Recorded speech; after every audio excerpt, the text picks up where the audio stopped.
Today I'm going to show you how to make the best barbecue chicken.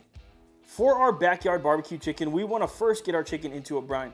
Today I'm using Malcolm's Bird Brine. If you don't have this, you can just use 50-50 salt and sugar. That's completely fine. I have half a gallon of water. Now I'm going to add 1/4 cup of the brine.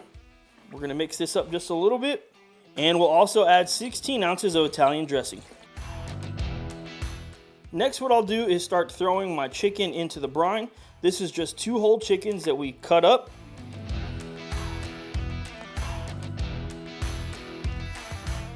We just want to make sure everything is nice and submerged. And this is going to go into the refrigerator for at least 4 hours. After about 4 hours, we're going to go ahead and take our chicken out of our brine. I'm going to set it over here on some paper towels.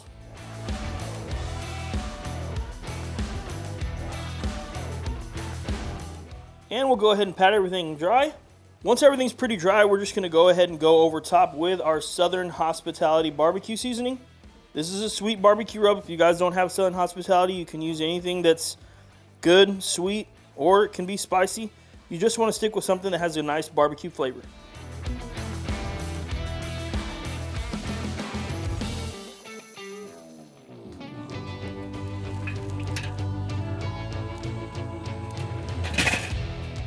The way I've set up my Weber kettle 26-inch today is with a full basket of B&B briquettes. I threw them all along the bottom of our grill here. And then I just threw some onions over top because why the hell not? Now, I'm going to go ahead and place my chicken directly over the coals. And you can hear that sizzle. That is what we want, but that is also why we need to be extremely careful while we're grilling today. So a few things with this chicken is that we are using a very heavy sugar-based rub here today. So you want to be very careful. We're going to have to flip this consistently. We don't want anything to burn, but we do want some nice char on this chicken. Just going to spread everything out nice and even. I'm going to be mindful that a lot of that charcoal is right in the middle. So my darker pieces, I'm going to throw towards the middle because I know they can handle a little bit of a higher heat. My breast and my wings, I'll put on the outer part of my kettle here, just so they're not directly over coals, but they're still going to get a nice char.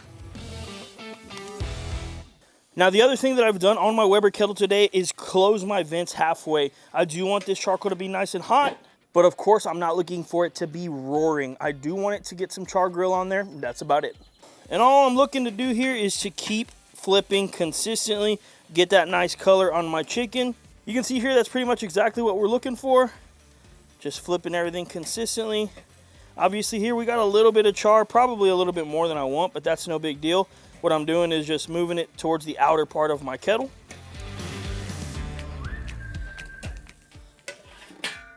Now I'm just going to keep flipping the chicken every 2 or so minutes, just being mindful of where the hot spots are. You can burn this chicken very easily. You want to know how I know? Hey, it's all good. We all make mistakes. I'm definitely not going to eat this, but I do know for a fact that you can burn your chicken very easily.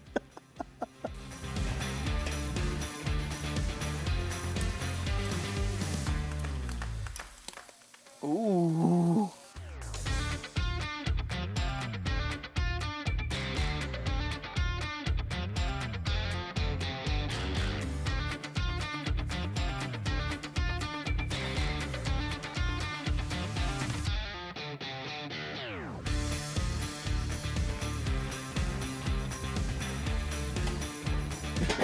Now it's time for a barbecue sauce to baste all over our barbecue chicken. So we're gonna go about half and half. The barbecue sauce and Killer Hogs vinegar sauce. And I also really like adding some of the Killer Hogs hot sauce. We'll just mix this all up. Now I'm just gonna flip this chicken over so we can start on the backside. And we'll start applying some of our barbecue sauce. Now you guys can see that I've already moved this stuff to the outside of my Weber kettle. And the reason I've done that is because this barbecue sauce can caramelize and even burn really, really quickly. So I do want to keep this just a little bit away. Obviously, I want this barbecue sauce to caramelize. I do not want it to burn though. Oh, I forgot to flip that one. That's okay.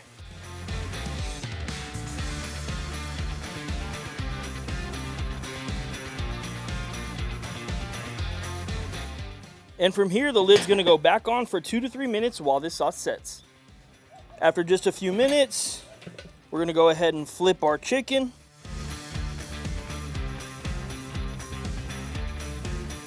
And now it's time to start basting the top side with our sauce.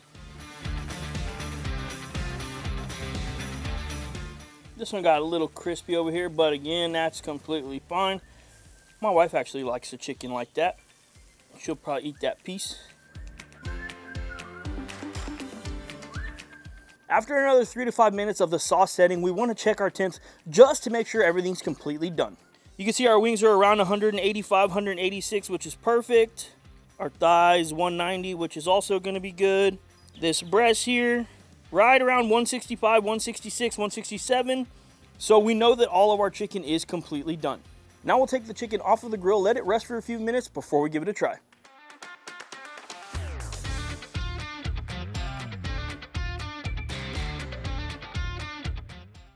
And after resting the chicken for just a few minutes, of course, now it's time to take a bite. I'm gonna go right in for this side because it looks absolutely perfect. That right there is truly what barbecue chicken is. The flavor is incredible. I get a nice little crispiness on the bottom just because we did char grill this. Everything about it just tastes absolutely amazing. Personally, I think this is the hardest way to grill chicken because you are taking a huge risk and grilling it right over the coals.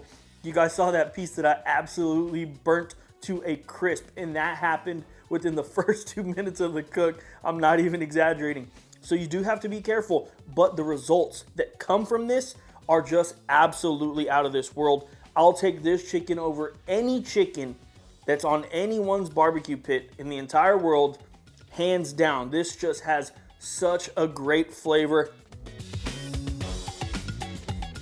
The Southern hospitality comes through perfectly. Of course, I get a nice juicy bite every single time because we did brine this chicken. I do taste that Malcolm's bird brine and the Italian dressing and everything coming through really, really well. Of course, the barbecue sauce on the end just makes for an impeccable bite.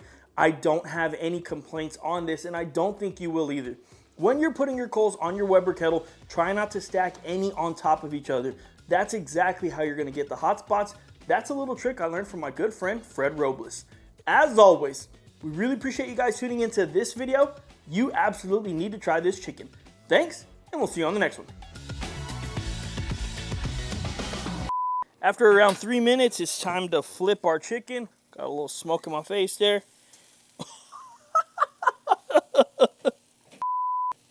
Oh shit, well, I guess we ain't filming this one. Sorry. That's funny, dude. Because I was like all excited to flip it.